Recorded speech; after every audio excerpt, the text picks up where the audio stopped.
Hello friends, अपने आज के ट्यूटोरियल में हम वेरिएबल्स को वैल्यू असाइन करना सीखेंगे। मैंने अभी तक आपको ये बताया था कि पाइथन में आपको वेरिएबल्स डिक्लेयर करने की ज़रूरत नहीं होती है। आपको जहाँ पे वेरिएबल यूज़ करने हैं, सिंपल आप उसका नाम लिखिए। जैसे कि मान लीजिए यहाँ पे मैं ए वेरिएबल को एक वैल्यू असाइन करना चाहती हूँ, तो मैं ए इक्वल्स टू 1 ये लिख दूंगी। इस तरीके से मेरा वेरिएबल बन गया। एंटर प्रेस किया। अगर मान लीजिए मैं अपने इस वेरिएबल की टाइप देखना चाहती हूँ, तो मैं टाइप फंक्शन को यूज करूंगी। तो मैं लिखूंगी यहाँ टाइप ऑफ ए। ऐसा करने से आपको अपने वेरिएबल की टाइप पता लग जाएगी। यहाँ आप देखेंगे आपको रिजल्ट क्लास स्पेस और कोट्स में इंट लिखा दिखाई दे रहा है। इससे हमें ये पता लगता है कि आपका वेरिएबल ए जो है वो इंट नाम की क्लास का एक ऑब्जेक्ट है। यहाँ हमें एक बहुत इंपॉर्टेंट कंसेप्ट पता लगता है कि पाइथन में हर चीज एक ऑब्जेक्ट होती है। मान लीजिए अगर मैं ए की वैल्यू 1.2 कर देती हूँ और अब मैं इस ए की टाइप देखती हूँ, तो ये फ्लोट क्लास का मेंबर निकलेगा। देखिए यहाँ पे मेरा ए वेरिएबल फ्लोट क्लास का ऑब्जेक्ट है। पाइथन में हम वैल्यू असाइन करने के लिए इक्वल्स टू ऑपरेटर का यूज करते हैं।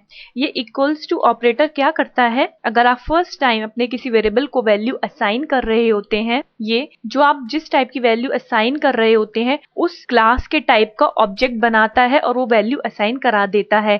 यहाँ क्या हो रहा है, आप ए को 1 वैल्यू असाइन कर रहे हैं, तो यहाँ पे इंटीजर क्लास का ऑब्जेक्ट बना जिसका नाम ए है और ए को 1 वैल्यू असाइन हो गई। एंटर प्रेस करती हूँ। यहाँ हम एक बात और देखेंगे कि पाइथन में आप एक टाइम पे एक से ज्यादा वेरिएबल को वैल्यूज असाइन कर सकते हैं। मान लीजिए मैं ए को 0 वैल्यू और बी को 1 वैल्यू असाइन करना चाहती हूँ, तो मैं किस तरीके से लिखूंगी, A comma B equals to 0 comma 1। ठीक है, अब मैं अपने प्रिंट फंक्शन को यूज करती हूँ और ए और बी की वैल्यू प्रिंट करा के देखते हैं। देखिए हमें रिजल्ट मिल गया 0 एंड 1। अब हम वैल्यू स्वैप करा के देखेंगे। मान लीजिए आप ए की वैल्यू बी को देना चाहते हैं और बी की वैल्यू ए को देना चाहते हैं, तो आप इसे भी एक ही लाइन में कर सकते हैं। A comma B equals to B comma ए।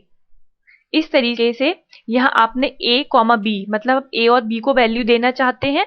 ए को कौन सी वैल्यू देना चाहते हैं वो इक्वल्स टू का साइन लगा के आप सबसे पहले लिखेंगे।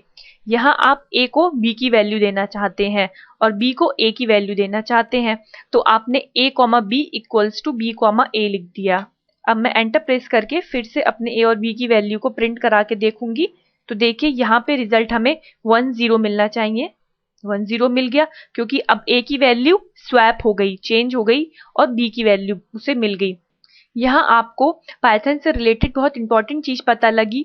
पाइथन में हर चीज एक ऑब्जेक्ट है, एक क्लास का ऑब्जेक्ट है। एक वेरिएबल से लेकर फंक्शन तक हर चीज आपकी एक क्लास का ऑब्जेक्ट है। और हमने एक टाइम पे मल्टीपल वैल्यू असाइन करना और वैल्यूज को स्वैप कराना सीखा। Thank you.